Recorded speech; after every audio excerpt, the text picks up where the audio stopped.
Hello, welcome to the third and final day of Sim Racing Expo. It's the end of the day. Things are wrapping up. Like all the booths are now being deconstructed. There's just stuff everywhere. We're just saying the Veloce booth looks like a sim racer's bedroom right now. So does ours. In fact, so do all of them. But that's fine. It's the end of the show. I'm here with Tobin from Veloce and Quadrant. How are you doing? Yeah, good.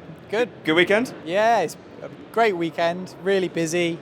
Lots going on though. It's really unusual to find so much sim racing in one place. It sounds obvious, but it really is quite unusual to find so much. I suppose, actually, that's a really good point that we've never really touched on. I suppose if you're a gamer and you like CSGO or whatever, you can turn up to a lot of places and you just have a controller, maybe, and a screen, maybe, but usually just turn up and play. You can't really walk around with a sim rig under your arm, right? No, but I think that's what makes this cool. Hopefully it will keep getting bigger as well, because that's the big thing. I'm sure you've probably spoken about it on your, across the whole week being here, but it's just grows so fast, and the amount of even the people involved. There's so many more people wearing esports jerseys nowadays than even just 2 years ago. So it's good to see. Yeah, 100%. And we're here in the kind of the paddock, the esports paddock. So they've set up this kind of nice scenario where you have almost like garages. So every team has their own garage all the way down, and there's 2 rows of them with all the sim racing teams that have turned up. How's it felt? Have you spoken to the other teams? What's it been like? Yeah, I mean, to be honest, I've spent the majority of my time in the main public area as opposed to over here. But in all the times I popped over, the vibe seems quite serious in it, in all honesty. I often don't want to disturb too much just in case I get shouted at by one of the drivers. Your diva drivers. Yeah. But it's good. As a pop-up, it's almost like a pop-up style extreme sim race setup. There's a lot of words there, but it's like an extreme version of like a LAN party that you do at college or university, right? Yeah. It's like a pretty intense LAN party. There's some serious kit here to make it happen. Yeah, absolutely. But it's good. And speaking with the other teams as well, again, it's just really nice to be away from Discord and into the real, just put names to faces as well. Yeah, we'll talk about the exhibitors in a little bit, but first let's go over the races. You raced, Veloce raced on the Saturday and the Sunday. How was it? Yeah, overall pretty good. I think, I think both races were challenging in different ways, but we're quite fortunate that Veloce, our drivers, are quite experienced. So whatever was thrown at them, they came over it, and they did really well on both days. So we're happy. Nice. And I was speaking to Seb Hawkins at Williams, and I said, it must be cool when everyone gets to meet each other. And he said, well, actually, a lot of the drivers know each other already. They do lots of events together, and they kind of met each other a few times throughout the year. Did you get that sense that this is almost like a bit of a club, and they're coming back together, and they all knew each other? Yeah, definitely. And that's kind of down to the fact that sim racing as a whole has become more like that. We've had our drivers down to our HQ in London to practice from our facility there, and it's like bringing those guys back together and seeing each other again. It's just it didn't happen not that long ago, so it's really good. And this was your first expo, so you didn't go to the Nürburgring last year. This is your first impression of the expo. Obviously, it's slightly different being here and not at the Nürburgring. It's a kind of a lot more open. There's a lot more space, but there's obviously no racetrack next to it. So there's pros and there's cons. How have you found it as your first impressions of the expo? Really good. I mean, I think it's clear that they've had success in the years that I haven't been there, because otherwise they wouldn't be able to get here, because it's a massive space from when you're being here. I think it feels like this is the first step towards the Sim Racing Expo becoming a proper big filled crammed event at a venue like this, because I think it will get there. Yeah. At the moment though, it's it was interesting, because I don't know if you noticed, but I couldn't believe how many startups and new businesses there were that were here with different solutions to sim racing problems. Mm-hmm. And I think the more of that we see, the more in addition to the more established sim racing teams that we all know in the industry are going to pop up, and I think that will be what makes it more busy as we go ahead. Yeah, I completely agree. I kind of get the sense that although sim racing has been around for a long time, let's be honest, it hasn't been around in this form. It hasn't been around with kind of this much attention to the esports, the competition. The tech has never been this good. It's we are now at the level where this can start to really scale. Yeah. And I get the impression walking around the expo hall and talking to people that the people here right now are going to be the people that grow it to what it's going to become in 5-10 years' time. Yeah.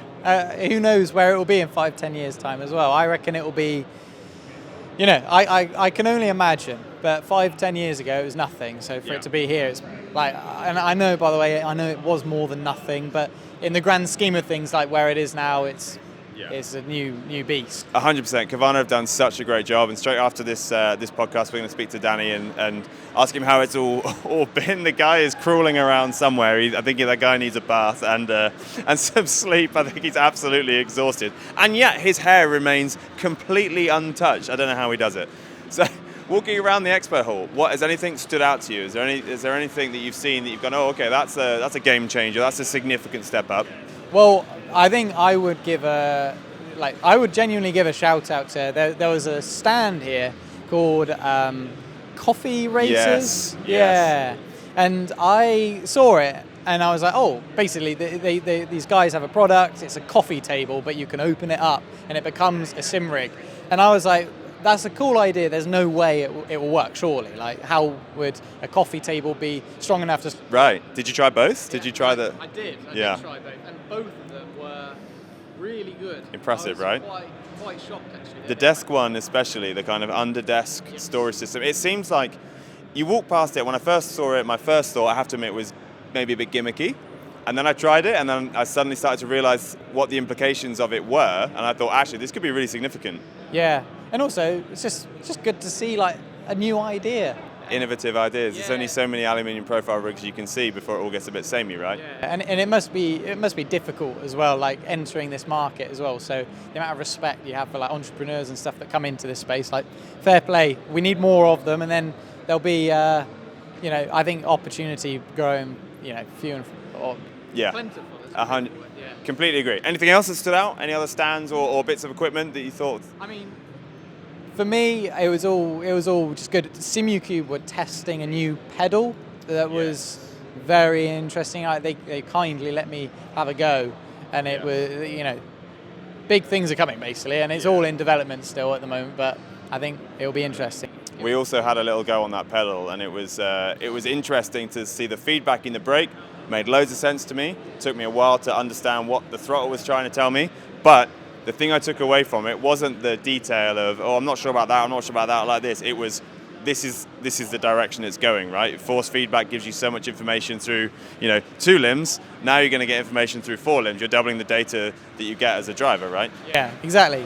But, again, it's just more innovation. It's just really good. And the more innovation, the more competition, and the better everything will be. And hopefully, the cheaper things will get for consumers as well. Exactly. And cheaper to make for the people, so yeah. The more people enter this space, the higher the quality of the product have to be because they're all competing. The cheaper the prices have to come down to because they're all competing, which means the barrier to entry for sim racers to get into sim racing is lower, which means there's more of us, which means there's more demand for the. It's a kind of like a nice, beautiful circle, right? Hopefully lots of momentum will come with that, so. So what would you like to see next year? Is there anything that you're like, right, next year, do you know what, this would be great, but if we had this, it would be even better? That's a really good question. I would say, now I might be wrong, but I don't think there was any way to like enter into the LAN event on site. Now, previously I've been to events and there will be an area for members of the public to like do a time trial, and then the prize is a space in the pro race that everyone's qualified for online. Interesting. Well, I know ADAC were doing some live races, but I don't think and you would get a prize, so they were giving out boots for... I mean, like for the, forgive me for saying it, but the main stage, like the real, like all of this stuff with all the pros. Like a qualifying that goes on through the Friday, Saturday, and on the Sunday perhaps you get to then... It's like a wildcard entry to the pro series, and you never know, it might just inspire someone to getting into it if they get that opportunity, because That's a very cool idea. Yeah, we'll clip that up and we'll send it to Danny. He's done a great job. That's a good idea. Brilliant. Well, Tobin, thank you very much for your time. Really appreciate you taking the time to chat to us, and we'll see you again. Yeah, Thanks thank you very much. Goodbye. Cheers.